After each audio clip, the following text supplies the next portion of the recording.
अगर आप भी फॉरेक्स ट्रेडिंग करते हो तो शायद आपने भी वही फेस ज़रूर फील किया होगा जहां हर ट्रेड के बाद एक सवाल दिमाग में आता है, गलती मुझसे हो रही है या स्ट्रेटजी ही गलत है। मुझे याद है जब मैंने फॉरेक्स ट्रेडिंग स्टार्ट की थी, चार्ट समझ नहीं आते थे, इंडिकेटर्स लगाता था लेकिन फिर भी ट्रेड लॉस में चले जाती थी। कभी मार्केट ऊपर जाती थी जब मैं सेल करता था और जब बाय करता था तो मार्केट नीचे गिर जाती थी। उस वक्त ऐसा लगता था कि जैसे मार्केट मेरे खिलाफ चल रही हो। मैं यूट्यूब पर स्ट्रेटजीज ढूंढता रहता था, जैसे कि RSI, MACD, मूविंग एवरेज। हर स्ट्रेटजी ट्राई की। कुछ दिनों बाद पता लगा कि यार सब चीज़ें फालतू हैं। फिर वापस मार्केट ले जाती है तमाम चीज़ें। फिर एक दिन मुझे एक चीज़ समझ आई, मार्केट को समझने के लिए सिर्फ इंडिकेटर्स नहीं, स्मार्ट मनी के फुटप्रिंट्स देखना ज़रूरी है। और जब मैं इस कॉन्सेप्ट को सीखना स्टार्ट किया तो चार्ट बिल्कुल ही अलग नज़र आने लगे। अब कैंडल्स रैंडम नहीं लगती, बल्कि उनके पीछे के वॉल्यूम्स और इंटेंशंस नज़र आते हैं। और इसी कॉन्सेप्ट ने मेरी ट्रेडिंग को कम्प्लीटली चेंज कर दिया। तो आज की इस वीडियो में हम लोग सीखने वाले हैं वॉल्यूम स्प्रेड एनालिसिस का एक हाई प्रोबेबिलिटी ट्रेड सेटअप, जिसे हम कहते हैं क्लाइमेक्टिक एक्शन बार सिनेरियो नंबर 3। अब क्लाइमेक्टिक एक्शन बार क्या है और सिनेरियो नंबर 3 स्पेशली एक ऐसा वाहिद सेटअप है जिसको अगर आपने सही तरीके से एग्जीक्यूशन किया तो आपको बहुत अच्छे रिजल्ट्स इंशाल्लाह देखने को मिलेंगे। अब सबसे इंपॉर्टेंट चीज़ होती ये है कि क्लाइमेक्टिक एक्शन बार को समझते किस तरीके से। क्लाइमेक्टिक एक्शन बार को मार्क करने के लिए बेसिकली कुछ रूल्स हैं। अब वो रूल्स क्या हैं क्लाइमेक्टिक एक्शन बार के? सबसे सबसे पहले हम बात करते हैं अपनी सेलिंग क्लाइमैक्स की, यानी कि साइन ऑफ स्ट्रेंथ के सेटअप्स की। पहला रूल है कि सेलिंग बैकग्राउंड, ठीक है, selling background. Second one is the sell candle, ठीक है। Third rule is big spread candle. और फोर्थ रूल है हमारा अल्ट्रा हाई वॉल्यूम।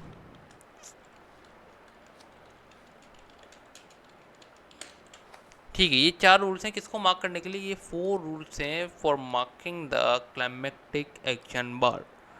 अब जिस कैंडल में आपको ये चार चीज़ें नज़र आए, ये चार कंफर्मेशन नज़र आए हैं, वही आपकी क्लाइमेक्टिक एक्शन बार है। But in the case of sine of strength, अब साइन ऑफ स्ट्रेंथ क्या होते हैं? ऐसे साइन जो कि आपको स्ट्रेंथ शो करते हैं, ठीक है, साइन ऑफ स्ट्रेंथ, ऐसे साइन जो कि आपको स्ट्रेंथ शो करते हैं। और हमेशा साइन ऑफ स्ट्रेंथ कहाँ पे आपको देखने चाहिए?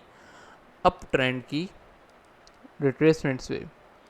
अप ट्रेंड की रिट्रेसमेंट से जैसे स्ट्रक्चर्ड लेवल्स हो गए, आपके SMC के जोन्स हो गए, या आपका फिफ्थ लेवल्स हो गए, एक्सट्रीम हायर लो हो गया, इन लेवल्स पे आपको ये बहुत अच्छे साइन मिलते हैं। अब फॉर एग्जांपल अब हम समझते हैं कि भाई सबसे पहले हम समझेंगे डायग्राम्स पे, देन इंशाल्लाह अपन चलेंगे चार्ट्स पे, ताकि अपन को बेटर एक्सपीरियंस और अच्छे तरीके से सीखने को मिले। अब देखिए होता क्या है कि मार्केट का ट्रेंड बुलिश होता है, ठीक है, मार्केट का ट्रेंड बुलिश है। अभी जिस तरीके से प्राइस मूवमेंट कर रही है, प्राइस एक टाइप की कंसोलिडेट कर रही है, स्पेशली गोल्ड की। अब मोस्ट ऑफ द ट्रेडर्स करते ही गोल्ड हैं, और कुछ ट्रेडर्स होते हैं जो कि गोल्ड करते हैं, बाकी कुछ होते हैं जो कि मल्टीपल एसेट्स को अपना देखते हैं। बट जो मल्टीपल एसेट्स देखता है वो कभी भी किसी एक चीज़ का मास्टर नहीं बन सकता। ये बात मेरी आप जहन में बिठा लें। प्राइस आपकी क्या चल रही है? आपका ट्रेंड अप है, ठीक है, अप ट्रेंड चल रहा है, एक अच्छा खासा बुल वेव प्राइस दे रही है। अब किसी लेवल पे आके, किसी एरिया पे आके प्राइस क्या करती है? प्राइस रिट्रेसमेंट देना स्टार्ट करती है। अब रिट्रेसमेंट का एक असूल हमेशा याद रखना कि इम्पल्सिव वेव की लास्ट बाय की कैंडल का लो ब्रेक होना लाजमी है। और लो ऐसे नहीं कि यार लो ब्रेक हो गया कि विक लग गई बस यहाँ पे, और कुछ इस तरीके से विक लग गई तो ये हमारा लो ब्रेक हो गया। नहीं, बॉडी की कैंडल क्लोजिंग होने लाजमी। अगर विक इस तरीके से लग जाती है तो हम वेट करेंगे प्राइस के नीचे क्लोजिंग दे। अगर नेक्स्ट कैंडल को जिस तरीके से विक लगा दी थी तो हम वेट करेंगे कि प्राइस के नीचे क्लोजिंग दे, ठीक है। बॉडी काफ़ी ज़्यादा मैटर करती है। अब रिट्रेसमेंट आना स्टार्ट होती है। अब किसी स्ट्रक्चर्ड लेवल वगैरह पे, किसी ब्रेकर ब्लॉक पे, किसी ऑर्डर ब्लॉक पे आपको एक ऐसा साइन मिलता है, एक ऐसी कैंडल मिलती है जिसमें आपकी ये तमाम निशानियाँ पूरी हैं। कौन कौन सी निशानी? यहाँ पे मैं मार्क भी कर देता हूँ। सबसे पहली चीज़ ये कि सेलिंग बैकग्राउंड, क्या यहाँ सेलिंग बैकग्राउंड है? इसका जवाब है जी हाँ, यहाँ पे एक काफ़ी अच्छा सेलिंग बैकग्राउंड है।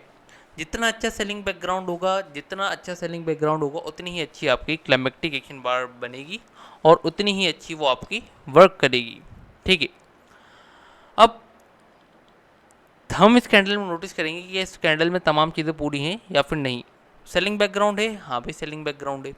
सेल कैंडल है, हाँ भाई ये प्रॉपर सेल की ही कैंडल है। क्या ये बिगेस्ट फाइट कैंडल है? इसके नीचे बिग देख लीजिए कितनी बड़ी है। और क्या ये अल्ट्रा हाई वॉल्यूम है इस कैंडल में? हाँ यार, प्रीवियस कैंडल्स के मामले में अल्ट्रा हाई वॉल्यूम है। तो ये हमारी क्या है? ये हमारी है क्लाइमेक्टिक एक्शन बार। तो अब हम क्या करेंगे? अब हम मार्क करेंगे इसकी ट्रिगर लाइन्स, अपर ट्रिगर लाइन और लोअर ट्रिगर लाइन। ठीक है, अब जिससे हम कहते हैं कि इस कैंडल का हाई और इस कैंडल का लो पे हम एक ट्रिगर लाइन लगा देंगे। अब इन सिनेरियो नंबर 3 प्राइस क्या करती है? सिनेरियो नंबर 1 अलग है, सिनेरियो नंबर 2 अलग है। ठीक है, सिनेरियो नंबर 3 एक हाई प्रोबेबिलिटी सिनेरियो है। जब ये बन जाता है तो काफ़ी अच्छी वेव आना लाजमी होती है। अब सिनेरियो नंबर 3 में प्राइस क्या करती है? इन सिनेरियो नंबर 3 प्राइस क्या करती है? अपनी लोअर ट्रिगर लाइन को ब्रेक कर देती है, कुछ भले कुछ रेंज करे, ब्रेक कर देती है। ठीक है, अब ब्रेक करने के बाद most of the time price क्या करती है? और जाहिर सी बात है जो ब्रेक होना चाहिए ना, वो ब्रेक होना चाहिए विथ लो वॉल्यूम। अगर इससे बड़ा वॉल्यूम आ गया ना क्लाइमेक्टिक एक्शन बार से किसी भी कैंडल में, भले वो बाई की कैंडल में हो या सेल की कैंडल में, अभी मैं आपको दिखाऊंगा एक चीज़। अब बोलेंगे कि यार उसमें आप देखेंगे कि भाई क्लाइमेक्टिक एक्शन बार का सेटअप फेल क्यों हुआ, उसके पीछे की वजह मैं आपको बताऊंगा और आपको सीखने को मिलेगा। फिर बोलेंगे कि यार ये तो क्लाइमेक्टिक एक्शन बार ही नहीं थी। अब ये देखिए, होता ही है कि भाई प्राइस अपना लो ब्रेक करती है लोअर ट्रिगर लाइन, और लोअर ट्रिगर लाइन को ब्रेक करने के बाद प्राइस क्या करती है? अपनी जाती है। और कभी कभार क्या होता है कि कभी कभी यहाँ पे जब प्राइस ने एक अच्छी मूवमेंट देनी होती है तो यहाँ पे एक एक्यूमुलेशन फेज स्टार्ट हो जाता है, जिसमें प्राइस क्या करती है? मल्टीपल टाइम्स आती है, आने के बाद अपनी रेंज करती है इन ट्रिगर लाइन्स के दरमियान। अब कभी भी जब तक आपने एंट्रीज की तरफ नहीं देखना कि जब तक प्राइस क्या कर ले, जब तक प्राइस अपनी अपर ट्रिगर लाइन का ब्रेकआउट नहीं कर दे with low volume and momentum candle. अब फॉर एग्जांपल प्राइस क्या करती है? जाने के बाद कुछ इस तरीके से अपनी अपर ट्रिगर लाइन का ब्रेकआउट कर देती है with low volume and momentum candle. अब शराइत दो होती हैं कि फर्स्ट एंट्री आप यहाँ से ले सकते हो, बट जब आप यहाँ से फर्स्ट एंट्री लेते हो तो यहाँ से स्टॉप लॉस बड़ा बनता है, और जब एसएल बड़ा बनता है तो आपका रिवॉर्ड भी फिर इतना बड़ा नहीं बनता कि जिसको आप बोलो कि हाँ यार एक अच्छा रिवॉर्ड है। But most of the cases में प्राइस क्या करती है? प्राइस अगेन रिटेस्टिंग पे आती है। और रिटेस्टिंग पे कहाँ आती है? रिटेस्टिंग पे आती है अपने लोअर ट्रिगर लाइन के। ठीक है, अब कभी भी प्राइस रिटेस्टिंग पे आती है ना लोअर ट्रिगर लाइन के, तो सेकंड सेकंड एंट्री को छोड़ें, हम लोग मेजर एंट्रीज प्लान करते हैं यहाँ से। क्यों? क्योंकि इस वजह से ये एरिया पे आती है जब प्राइस, तो फर्स्ट ब्रेकआउट पे मोस्टली हम यूजुअली इस वजह से अवॉइड करते हैं। कभी कभार क्या होता है कि भाई जब प्राइस ने फर्स्ट ब्रेकआउट कर देती है ना, आफ्टर फर्स्ट ब्रेकआउट प्राइस एक अच्छी मूवमेंट दे देती है। और अगर हम फर्स्ट ब्रेकआउट से हमने एंट्री नहीं ली हुई होती तो जाहिर सी बात है कि भाई अब लोग उस ट्रेड में ही नहीं होते। ठीक है, ये बात समझ में आ रही है? अब देखो होता क्या है कि भाई कुछ ना कुछ तो आपको जाहिर सी बातें करना पड़ेगा, सीखना पड़ेगा। अब एक डिफेंसिव वे होता है ट्रेड करने का, एक होता है एग्रेसिव वे। एग्रेसिव वाले जो ट्रेडर्स होते हैं ना, जिन्हों के अंदर पेशेंस नहीं होता, एग्रेसिवनेस के साथ आते हैं, जाहिर सी बातें वो करते हैं लॉस, और अच्छा खासा लॉस करते हैं।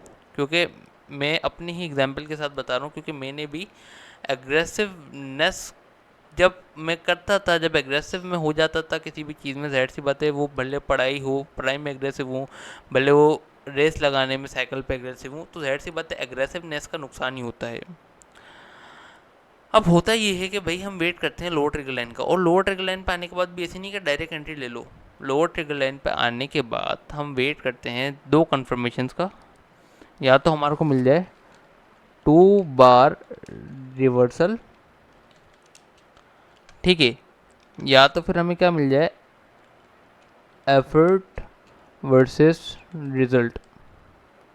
अब कुछ ट्रेड्स जो मैं अभी दिखाऊंगा उसमें अगर देखिएगा कि जो अच्छी चली होगी ना क्लाइमेक्टिक एक्शन बार, उनमें ये जो मैंने दो दो से तीन चीज़ें बताई हैं ना, यही चीज़ें होंगी।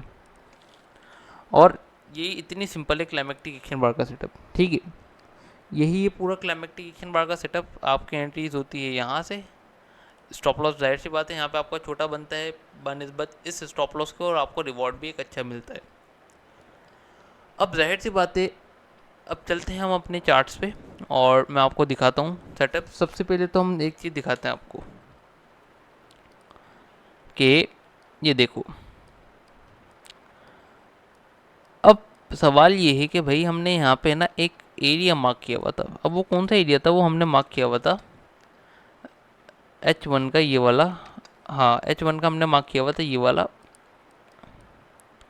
हिडन ऑर्डर ब्लॉक, ठीक है। ऑल थ्रू के हमें नज़र आ रहा है कि प्राइस ने यहाँ पे लिक्विडिटी बनाई हुई है, बट ये as a hidden order block हमने एक मार्क किया हुआ था। अब जाहिर सी बात है इस वीक में प्राइस ने क्या किया है, प्राइस ने कॉन्सिस्टेंटली रेंज की है, ठीक है।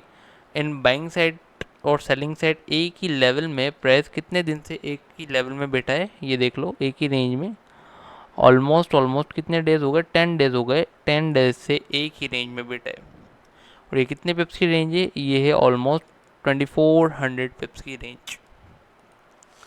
अब बात ये नहीं है, अब बात ये है कि प्राइस जब इस एरिया पे आई, तो इस एरिया पे आने के बाद प्राइस ने क्या किया, ठीक है। ये हमारा एशियन लो भी था, सॉरी प्रीवियस डे न्यूयॉर्क लो था ये हमारा। अब हमने जब ये इतने अच्छे एरियाज, इतने अच्छे जोन्स विथ लिक्विडिटी मार्क किया हुआ, तो अब हम स्मॉलर टाइम फ्रेम में हो गई शिफ्ट। अब स्मॉलर टाइम फ्रेम पे जाने के बाद ये देखिए, अब स्मॉलर टाइम फ्रेम में जब हम जाने के बाद शिफ्ट हुए, जब जो 2 से 3 चीज़ें मैं बताता हूँ ना, कि पहली चीज़ के ट्रेंड अलाइनमेंट होना, दूसरी चीज़ के एग्रेसिव एंट्रीज प्लान नहीं करना, और तीसरी चीज़ के सेटअप बनने के बाद आपको कंफर्मेशन का वेट करना। ये जो 2-3 चीज़ें बताता हूँ ना, उससे आप इस चीज़ से बचते हो। सबसे पहली बात, यहाँ पे देखो मैं वॉल्यूम ऑन करता हूँ ना, अब ये देखो कितनी अच्छी क्लाइमेक्टिक एक्शन बार बनी है यहाँ पे आपकी। बट इससे अगली कैंडल में इतना बड़ा वॉल्यूम आ गया, पहली चीज़ तो आपकी क्लाइमेक्टिक एक्शन बार ही खत्म हो गई, इनवैलिड हो गई। ऑल थ्रू ये एफर्ट वर्सेस रिजल्ट का सेटअप बन गया, जो कि एफर्ट वर्सेस रिजल्ट के हिसाब से प्राइस ने काफ़ी अच्छे पिप्स दे दिए, ठीक है। पहली बात तो ये यहाँ पे आपका सेटअप ही फेल हो गया, ख़त्म हो गई, आपकी क्लाइमेक्टिक एक्शन बार ही नहीं बनी। ऑल थ्रू के अगर आप समझते हैं कि यार हाँ भाई ये मेरी क्लाइमेक्टिक एक्शन बार है, अगर समझ लिया, वैसे तो है नहीं बट समझ लिया, तो यहाँ पे अगर मैं आपको एक चीज़ दिखाऊं, तो ये देखिए प्राइस आई, लो स्वीप किया, ब्रेक कर दिया है, अच्छी बात है। वेट करो, प्राइस आ गई यहाँ पे अगेन। अगेन आने के बाद हम क्या करते हैं, लोअर ट्रिगर लाइन। अब लोअर ट्रिगर लाइन पे प्राइस आई नहीं, अगेन ब्रेकआउट कर दिया। अब ब्रेकआउट देखो, मोमेंटम कैंडल तो है, बट वॉल्यूम क्या बता रहा है, वॉल्यूम बता रहा है कि जिसको आप क्लाइमेक्टिक एक्शन बार समझ रहे हो, उससे बड़े वॉल्यूम के साथ ब्रेकआउट हुआ है। तो ये फॉल्स ब्रेकआउट है, फेक ब्रेकआउट है, ठीक है। ये देख लो, वॉल्यूम ने बता दिया, इतना बड़ा वॉल्यूम देके क्लाइमेक्टिक एक्शन बार से बड़ा, कि ये सेटअप फेल है, इस सेटअप के ऊपर कोई नहीं बनती कुछ भी। तो ये देखो, इसके बाद प्राइस ने क्या किया, रेंज की, और रेंज के बाद नीचे चली गई। और दूसरी बात ये कि आपका ट्रेंड भी अलाइनमेंट नहीं था, आपका ट्रेंड भी बीरिश था स्मॉलर टाइम फ्रेम का। हायर टाइम फ्रेम जाहिर सी बात है, लाइक H4 वगैरह, ये टाइम फ्रेम्स तो हमारे H4 ने हमारा मोमेंटम शिफ्ट किया हुआ है, बट मोमेंटम शिफ्ट के बाद ही हमारा H4 का क्लाइमेक्टिक एक्शन बार का सेटअप बना हुआ है, रन है। अब अगर प्राइस देखो ब्रेकआउट के बाद नीचे आती है डिटेस्टिंग पर, वो आ रही है, अगर प्राइस आती है तो अच्छे लेवल्स हमारे पास पड़े हैं ये यहाँ पे, तो हम यहाँ से भी देखेंगे इनको। अब मोस्टली ये देखिए कि होता ये है ना, कि मोस्टली होता है कि भाई अब समझते सही तरीके से नहीं है, और बोलते हैं कि सेटअप्स हो जाते फेल। अब भाई सेटअप बनते ही नहीं है तो फेल कैसे होता है। अब देखिए यहाँ पे बने होंगे सेटअप्स M5 वगैरह पे। अब मैं आप यहाँ पे दिखाता हूँ सेटअप, ये देखो लगी हुई क्लाइमेक्टिकेशन बार M5 की, बना स्नैरो नंबर 1 बना, हाई हो गया ब्रेक, ठीक है। बट भाई स्नैरो नंबर 1 पे थोड़ी कर ड्रॉप, ठीक है, और वो भी मोमेंटम कैंडल के साथ नहीं हुआ। आई आने के बाद प्राइस ने किया low sweep. After this low sweep अगर आप देखो, तो यहाँ पे कोई ना 2 बार का साइन मिला, ना EVR का साइन मिला, कुछ भी नहीं मिला। प्राइस गई अगेन, अपर ट्रिगर लाइन ब्रेक नहीं की, अपर ट्रिगर लाइन से रिजेक्शन लेके आ गई, सेटअप ही नहीं बना ऑन M5। M3 देख लो भाई, M3 में शो के ये देखो, अगली कैंडल में इतना बड़ा वॉल्यूम आ गया, कोई फ़ायदा नहीं है। ठीक है, ये चीज़। अब ओरिजिनल सेटअप्स क्या होते हैं? ओरिजिनल सेटअप्स मेरे पास ड्रॉ हुए में, और ये देखें। अब ओरिजिनल सेटअप्स होते हैं, मैं स्मॉलर टाइम फ्रेम्स पे जाके नहीं दिखा सकता आपको, क्योंकि स्मॉलर टाइम फ्रेम्स पे ना इतना पीछे नहीं जा सकते फ्री वाले वर्जन में। जितना पीछे मैं जाऊँ, ये बाकी पीछे के एनालिसिस मेरे रिमूव हुए हैं बाकी। अब ये देखिए कि आपका ट्रेंड क्या है। आपका ट्रेंड आपको नज़र आ रहा है, योर ट्रेंड इज़ बुलिश। ठीक है, प्राइस आई, आने के बाद प्राइस ने देखिए क्या किया, मेजर हायर लो की लिक्विडिटी ली। आफ्टर दिस लिक्विडिटी प्राइस ने क्या किया, प्राइस ने एक कैंडल में हमारी तमाम निशानी पूरी। सेलिंग बैकग्राउंड, कितना प्यारा सेलिंग बैकग्राउंड है, सेल कैंडल है, हाँ भाई ये सेल भी कैंडल है, बिग स्प्रेड कैंडल भी और अल्ट्रा वॉल्यूम भी है। हमने क्या किया, हमने सिंपल सी बात है मेरा भाई, हमने मार्क की यहाँ पे क्लाइमेक्टिक एक्शन बार, हमने मार्क की लोअर ट्रिगर लाइन, अपर ट्रिगर लाइन। अब होता ही है, देखो मोस्ट ऑफ द केसेस में प्राइस जब इस तरीके से बुलिश होती है ना, और स्पेशली जब एक्सट्रीम हायर लो की तरफ से उठती है, तो ये फर्स्ट ब्रेकआउट हुआ, आफ्टर फर्स्ट ब्रेकआउट ही प्राइस नीचे नहीं है। ठीक है, बट प्राइस ने रिटेस्टिंग दी अपर ट्रिगर लाइन की, अपर ट्रिगर लाइन की रिटेस्टिंग के बाद भी प्राइस नहीं आई और प्राइस उठते हुए चली गई। तो इस वजह से भी कभी कभार होता है कि भाई हमको अपर ट्रिगर लाइन देखनी चाहिए, फर्स्ट ब्रेकआउट देखना चाहिए, बट वो डिपेंड करता है कि प्राइस आपकी किस लेवल पे खड़ी है और प्राइस का क्या लेवल है। ठीक है, अब यहाँ पे देखो प्राइस ने क्या किया है, यहाँ पे लिक्विडिटी बनाई, लिक्विडिटी बनाने के बाद स्वीपिंग की, स्वीपिंग के बाद यहाँ पे कोई साइन मिला, यहाँ पे हमारे को कोई क्लाइमेक्टिक एक्शन बार का साइन नहीं मिला। अब जो सेटअप्स बने हुए हैं मैं आपको वो दिखाता हूँ, उसकी तरफ लेके चलता हूँ। वो ये रहे, प्राइस ने काफ़ी अरसे से रेंज शुरू कर दी थी। ठीक है, ये आई थिंक सो के टाइम है, अप्रैल से लेके जून जुलाई तक का टाइम है, जहाँ तक मुझे सही तरीके से याद आ रहा है। तो देखिए प्राइस ने क्या किया है, प्राइस ने सिंपल सी बात है एज अ लिक्विडिटी स्वीप की। After this liquidity SVEEP price ने क्या किया, प्राइस ने, अब मैं अगर स्ट्रक्चर भी देखूंगा ना, तो स्ट्रक्चर प्राइस ने ये लो ब्रेक किया हुआ था। After this low break, retracement break, retracement and break of structure. After this break of structure price ने क्या किया, यहाँ पे simple selling background, sell candle, biggest spread candle, ultra high volume. ठीक है, आप बोलेंगे ये अल्ट्रा हाई वॉल्यूम है, ये अल्ट्रा हाई वॉल्यूम तो है, बट इसके बाद भी हमने मार्क कर लिया ये वाला अल्ट्रा हाई वॉल्यूम, क्योंकि यहाँ पर प्राइस ने कुछ मूवमेंट ही नहीं की। प्राइस आई, आने के बाद अब ये देखिए क्या किया, लो ब्रेक, हाई ब्रेक कर दिया, मोमेंटम कैंडल ही नहीं है भाई, अब क्या करोगे, कुछ भी नहीं है, अब आप करोगे वेट। आने के बाद प्राइस आ गई आपके इस एफ पे, लोअर ट्रिक लाइन वगैरह पे, आने के बाद यहाँ पे कोई साइन दिया, नहीं दिया। आफ्टर दैट थोड़ी देर बाद प्राइस ने क्या किया, एक 2 बार रिवर्सल आपको यहाँ पे दे दिया एक अच्छा सा, जो कि आपकी दूसरी कंफर्मेशन थी, वो भी आपकी पूरी हो गई।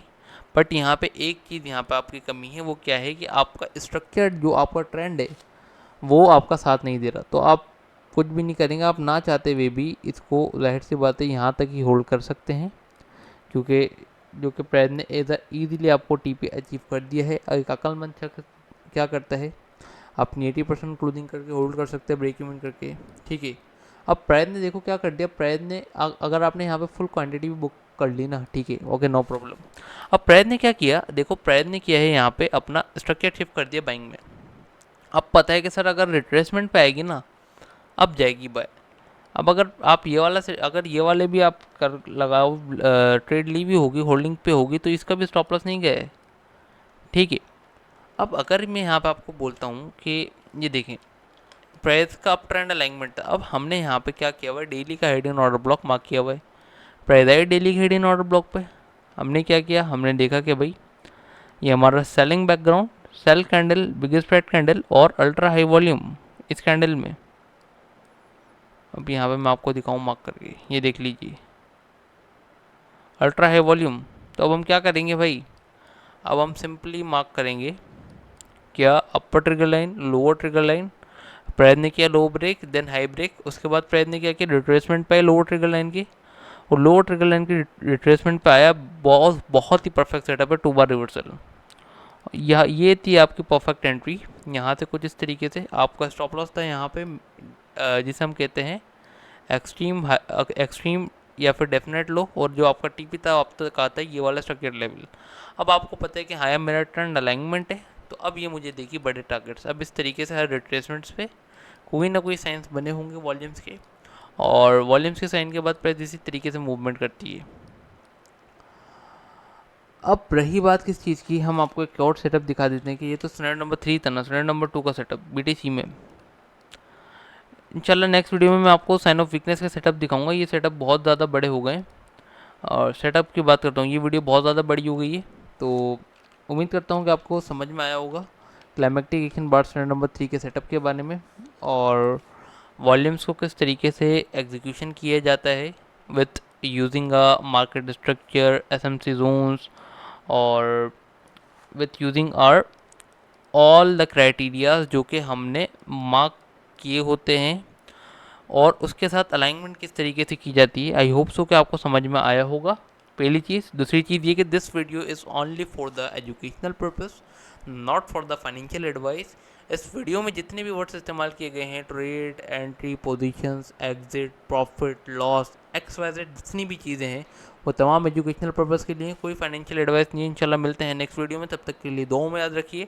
टेक केयर और अल्लाह हाफ़िज़।